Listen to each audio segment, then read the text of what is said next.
que tenho não me impeça de ver o que anseio.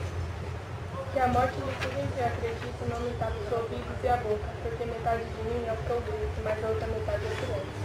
Que a música que ouço ao longe seja linda, ainda que tristeza. Que a mulher que eu amo seja sempre amada, mesmo distante, porque a metade de mim é partida, mas a outra metade é saudade. Só instante.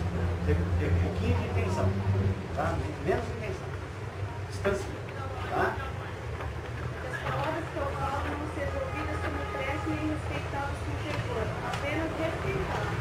Uma única coisa que resta ao homem inundar de sentimentos, porque metade de mim é o que ouço, mas a outra metade é o que fala.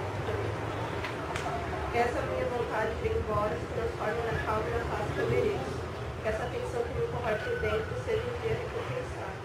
Que o espelho reflita em meu rosto o doce sorriso que eu me lembro ter dado na minha infância. Porque metade de mim é lembrança do que fui e a outra metade não fui. Que não seja preciso mais do que uma simples alegria para me fazer aquietar o espírito.